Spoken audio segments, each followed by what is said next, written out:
Ticket prices, I just feel like it's so ridiculous. It's just insane for the everyday fans. Why are the front row World Cup tickets more than $50 million for a World Cup ticket, bro?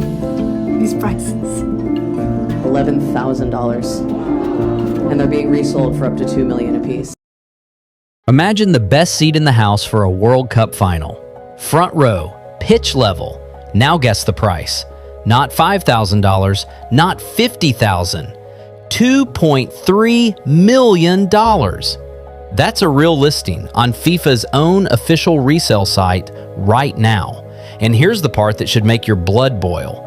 When someone in the press asked FIFA's leadership about prices like that, the response was basically a joke. Doesn't mean that somebody will buy these tickets. Actually, if somebody buys a ticket for the final $2 million, I would personally bring him a hot dog and a Coke. Yeah.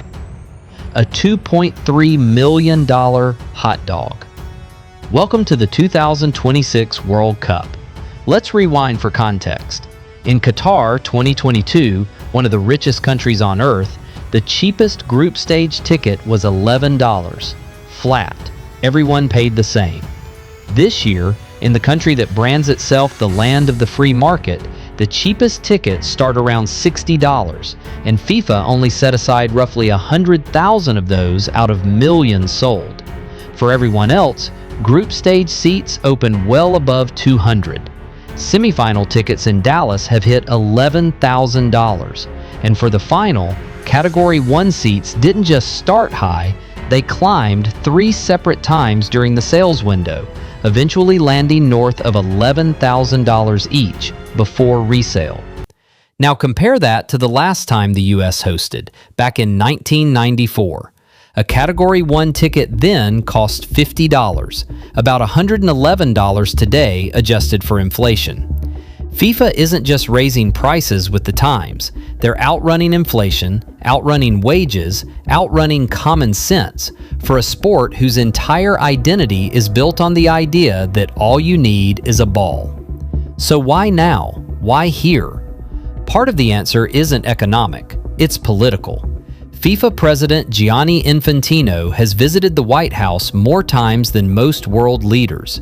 At one point, he literally invented a brand new award out of thin air, the FIFA Peace Prize, and handed it to Donald Trump shortly after Trump had publicly complained about getting passed over for the Nobel. Trump, for his part, has called Infantino a friend of his on camera. And when Iran, a country with one of the most strained relationships with the U.S. on the planet, was cleared to compete in this tournament, more than a few eyebrows went up at the timing. This isn't just political theater, it's strategy. The United States is, by a massive margin, the wealthiest sports market in the world. Infantino knows exactly what that means, that Americans will pay almost anything to feel like they're part of something this big. So expect Trump front and center at the final, FIFA's honored guest, while everyday fans are 6 hours deep in a ticket queue praying the price doesn't jump again before they check out. FIFA built an entire pricing machine around one core bet, that the US market's appetite for spectacle has no ceiling. That machine has a name, dynamic pricing. The same tech that spikes your rideshare fare in the rain or doubles a concert ticket the second it starts trending, applied to the World Cup for the very first time in its history. Here's where it gets worse.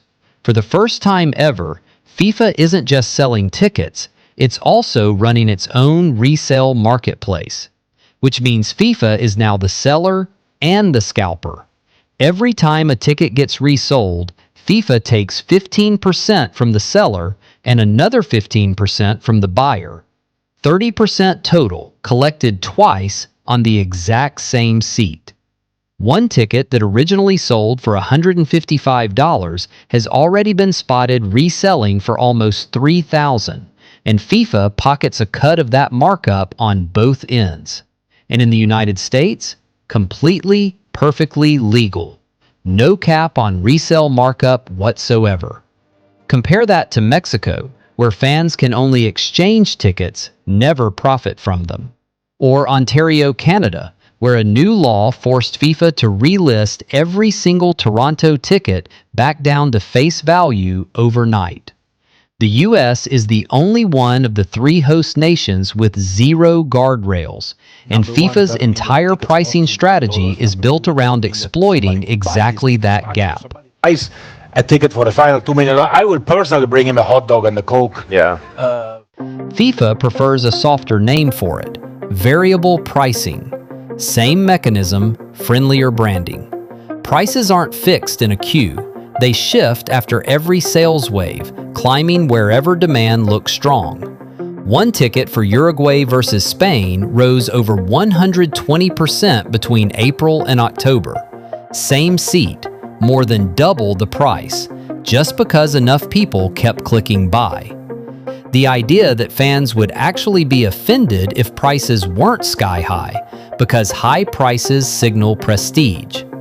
FIFA looked at that culture, NFL tickets, arena concerts, courtside seats, and decided, why not us too? Football fans across the world are feeling the heat. Many supporters who saved money for over a year to be able to buy World Cup tickets are feeling betrayed. In Haiti, the cheapest ticket to watch their own national team costs nearly 90% of the average yearly income. Let that sit for a second. Almost a full year's salary for 90 minutes. FIFA's defense? It's a non-profit, and the money goes back into football. FIFA expects to collect $13 billion this cycle, almost double what it made off Qatar, and a real chunk of it does get redistributed to national federations. But that money has a track record of disappearing. A federation president in the Republic of Congo was sentenced, in absentia, for embezzling over $1 million in FIFA funds. A former Maldives federation chief got 23 years for misusing money meant for COVID relief. And nearly every FIFA president in recent memory, Infantino included, has quietly increased those development fund payouts right before a re-election vote. So when FIFA insists this is all for the good of the game, it's worth asking the obvious question: which game? And who's good exactly? People aren't taking this lying down. The Attorneys General of New York and New Jersey have already opened an investigation into FIFA's pricing model. And here's the question even FIFA's own defenders can't quite answer. Broadcast revenue alone is projected to bring in nearly $4 billion this cycle, and it grows every single tournament. If TV money keeps climbing on its own, did ticket prices really need to climb with it too? Or did FIFA simply decide to take the biggest possible bite, twice? Because in America, in 2026, absolutely nothing was stopping them. So on July 19th, when that trophy gets lifted at MetLife Stadium, don't just watch the final. Watch who's actually sitting in those seats, and ask who got priced out of the sport they grew up loving to make room for them. Because the real scoreline of this World Cup was never on the pitch. It's in everyone's bank account.